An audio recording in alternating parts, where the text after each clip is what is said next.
Hola a todos, mi nombre es Sara Torres y en compañía de mis colegas Nick Martínez y Dubán Avilés les presentaremos un tema central dentro del análisis instrumental en química analítica, el cual corresponde a la emisión de rayos X. Nuestro propósito es mostrar cómo esta forma de radiación se genera, qué propiedades físico-químicas la caracterizan y sobre todo cómo se convierte en una herramienta poderosa para estudiar la composición y estructura de la materia. ¿Alguna vez han preguntado qué son realmente los rayos X y cómo funcionan? Bueno, aunque comúnmente los asociamos con la medicina, los rayos X también desempeñan un papel fundamental en la química, especialmente en el análisis instrumental. Gracias a esta radiación es posible obtener información precisa sobre la composición elemental y la estructura interna de una muestra, sin necesidad de destruirla. Técnicas como la fluorescencia de rayos X o la difracción de rayos X han revolucionado el estudio de materiales, en particular de sólidos, metales y compuestos cristalinos. Pero para comprender realmente estas aplicaciones, primero es necesario conocer el origen y la naturaleza de esta radiación. Todo comienza en 1895, cuando el físico alemán Wilhelm Röntgen realizaba experimentos con tubos de rayos catódicos, dispositivos que generan electrones en el pasivo al aplicar alto voltaje. Para evitar que escapara la luz visible, Röntgen cubrió el tubo con cartón negro. Sin embargo, observó un fenómeno inesperado.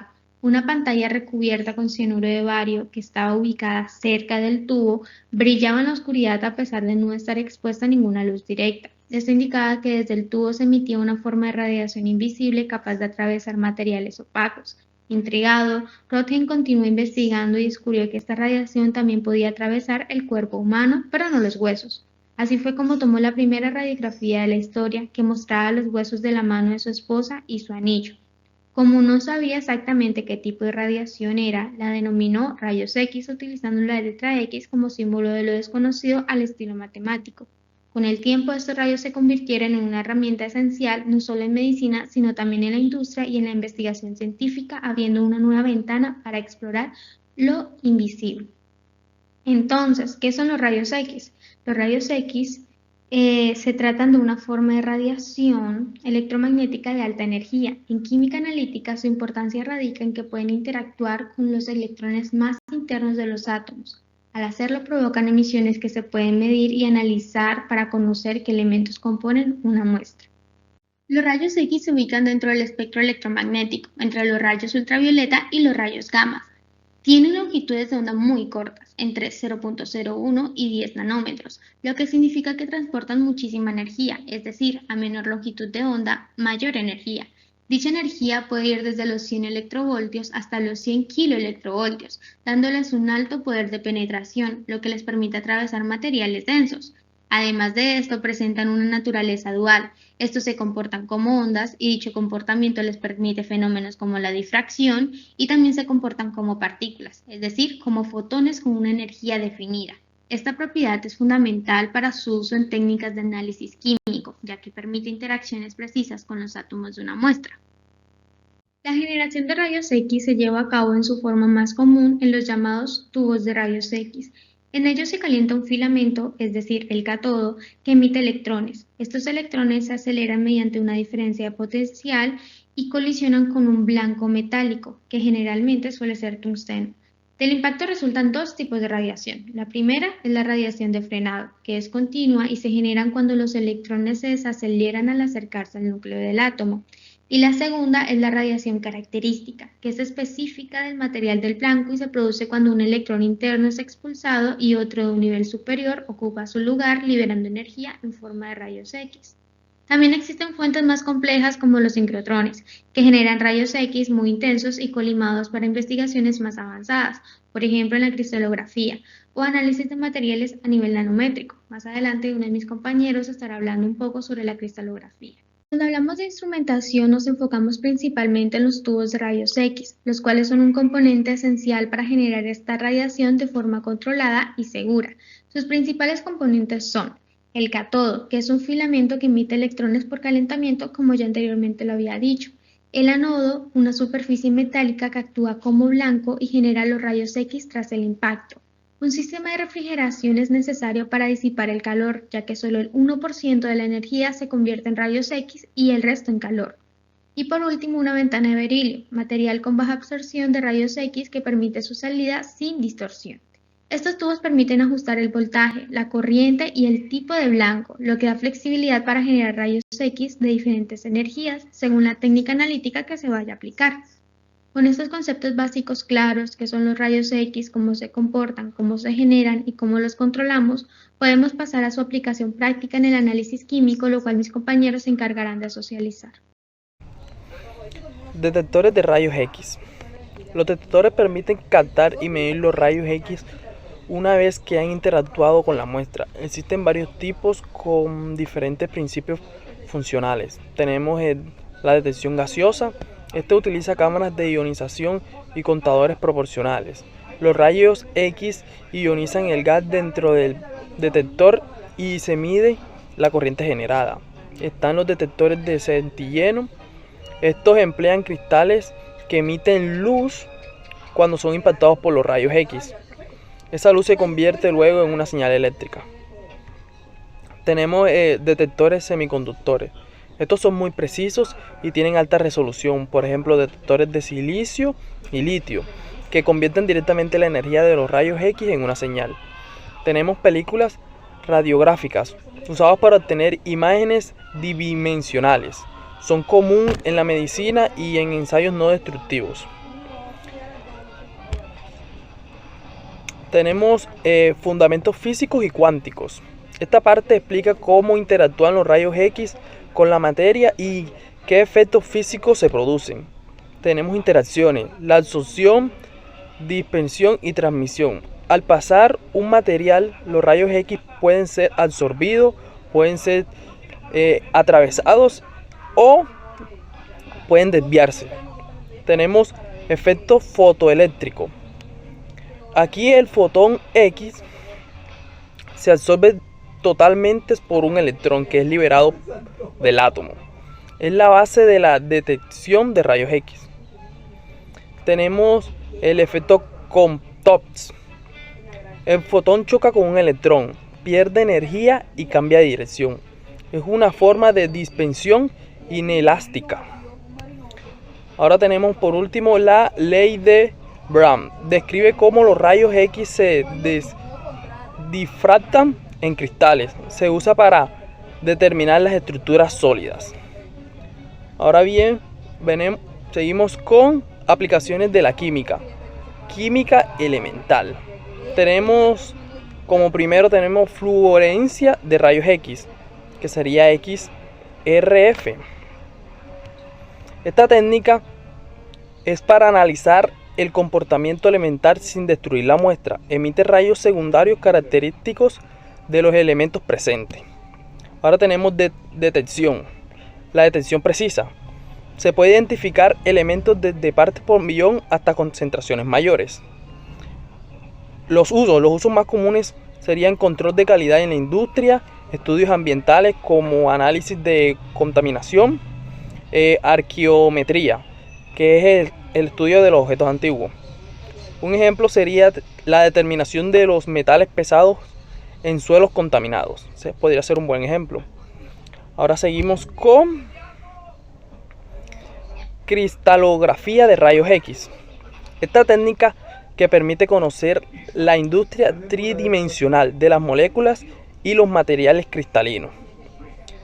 La determinación estructural permite saber cómo están dispuestos los átomos en el cristal.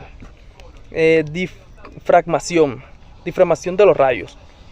El cristal descompone el haz de rayos y un protón de difracción que se analiza para conocer la estructura como tal. Acá tenemos también ley de Brown. Acá se aplica para relacionar el patrón observado con el espacio de los planos cristalinos. Y por último tenemos refinamiento estructural. Es un ajuste matemático que mejora la precisión del modelo atómico obtenido a partir de los datos que obtuvimos en el experimento.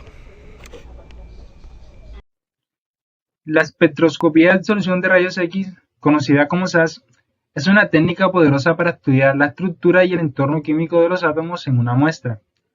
Esta se divide en dos regiones. Región 1, llamada SANES, que analiza la zona cercana al borde de absorción, brindando información sobre el estado de oxidación y la simetría del entorno local. Y la región 2, también llamada ESAS, que estudia las oscilaciones posteriores al borde, permitiendo conocer distancias interatómicas y el tipo de átomos vecinos. Esta técnica cuenta con muchas aplicaciones en diferentes campos. Por ejemplo, en catálisis, el SANE nos dice si un metal está en forma metálica o oxidada, y el ESAS nos ayuda a saber cuántos átomos lo rodean y qué tan grandes son las partículas metálicas. En ciencia de materiales se usa para estudiar nanopartículas, materiales amorfos o interfaces entre fases distintas. También en semiconductores y superconductores. En medio ambiente y geoquímica sirve para estudiar cómo están presentes los metales pesados en el suelo. También nos dice si están atrapados en minerales, en materia orgánica o si son biodisponibles. Esta técnica tiene las siguientes ventajas. Es una técnica que detecta elementos específicos, incluso en concentraciones muy bajas. No necesita que el material esté en forma cristalina. Se puede usar en condiciones reales con muestras sólidas, líquidas o gaseosas e incluso a altas temperaturas o presiones. Esta técnica también tiene ciertas limitaciones. Para obtener buenos resultados se necesita un sincrotrón, una fuente muy potente de rayos X. No funciona bien para elementos muy livianos, con número atómico menor a 10, y el análisis puede tardar varias horas y requiere muestras estables a la radiación. Lo que vemos en esta imagen es un ejemplo de un espectro generado por espectroscopía de absorción de rayos X, o SAS. Como habíamos comentado anteriormente, este espectro se divide en dos regiones principales, SANES y SAF. En el eje horizontal tenemos la energía del fotón de rayos X, medida en kiloelectronvoltios, y en el eje vertical se muestra la absorbancia normalizada, es decir, cuánta radiación es absorbida por la muestra en función de la energía. Al inicio del gráfico, la región llamada SANES, o estructura fina cercana al borde de absorción de rayos X, muestra detalles finos justo alrededor del borde de absorción. Esta zona es muy sensible al estado de oxidación y a la geometría de coordinación del átomo que absorbe los rayos X. Luego viene la región ESAF, o estructura fina extendida de absorción de rayos X, que se extiende a mayores energías. En esta parte del espectro, las pequeñas oscilaciones reflejan la interferencia entre el fotoelectrón expulsado y los átomos vecinos. Analizar estas oscilaciones permite conocer la distancia entre átomos, el número de átomos coordinados y su desorden estructural. A la derecha, el esquema complementario representa cómo un fotón de rayos X incide sobre un átomo central, lo que provoca la eyección de un fotoelectrón.